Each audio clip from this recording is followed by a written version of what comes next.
हिंदू पंचांग के अनुसार फाल्गुन मास की शुक्ल पक्ष की एकादशी तिथि को आमलकी एकादशी के नाम से भी जाना जाता है। इस साल 20 मार्च को आमलकी एकादशी है। सभी एकादशियों में आमलकी एकादशी को सर्वोत्तम स्थान पर रखा गया है।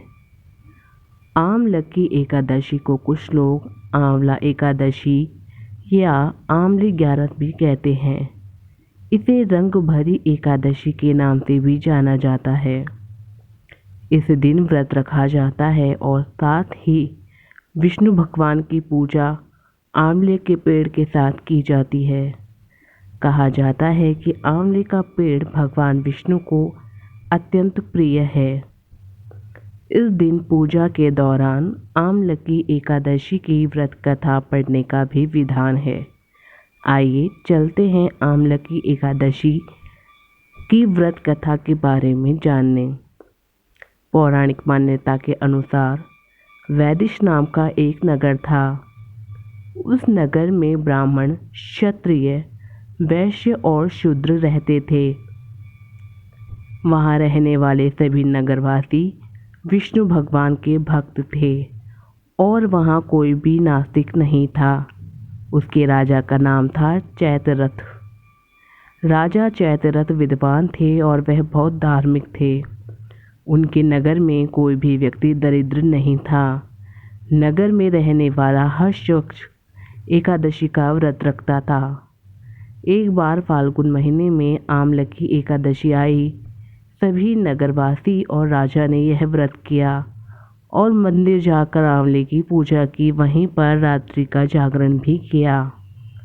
तभी रात के समय वहां एक बहेलिया आया जो कि घोर पापी था, लेकिन उसे भूख और प्यास लगी थी, इसलिए मंदिर के कोने में बैठकर जागरण देखने लगा और विष्णु भगवान व एकादशी महात्म्य की कहानी सुनने लगा। इस तरह पूरी रात बीत गई। नगरवासियों के साथ बहेलिया भी पूरी रात जागा। सुबह होने पर सभी नगरवासी अपने घर चले गए। बहेलिया भी घर जाकर भोजन करने लगा। तभी कुछ समय बाद बहेलिया की मौत हो गई। हालांकि उसने आमलकी एकादशी व्रत कथा सुनी थी और जागरण भी किया था, इसलिए वह राजा विदुरथ के घर जन्म लिया। राजा ने उसका नाम वसुधर रखा।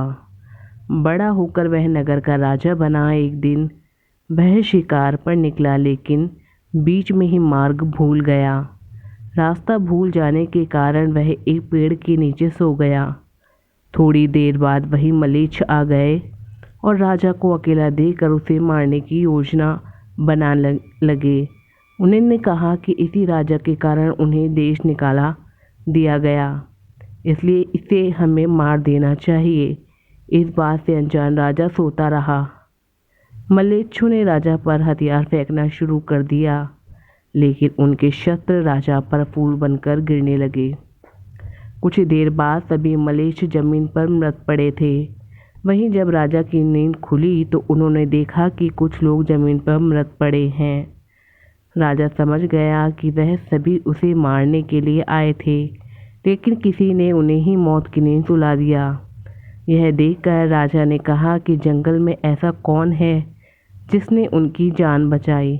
तभी आकाशवाणी हुई कि हे राजन, भगवान विष्णु ने तुम्हारी जान बचाई है। तुमने पिछले जन्म में आमलकी एकादशी व्रत कथा सुना था। उसी का फल है कि आज तुम शत्रुओं से घिरे होने के बावजूद जीवित हो। राजा अपने नगर लौट गया और सुखी पूर्वक राज करने लगा। साथ ही कई धर्म कार्य भी करने लगा। तो आपने सुनी आमलकी एकादशी की व्रत कथा। जो भी कोई व्यक्ति इस कथा को सुनता व पढ़ता है, वह सभी पुण्यों को प्राप्त करता है। धन्यवाद। बोलो भगवान विष्णु की जय।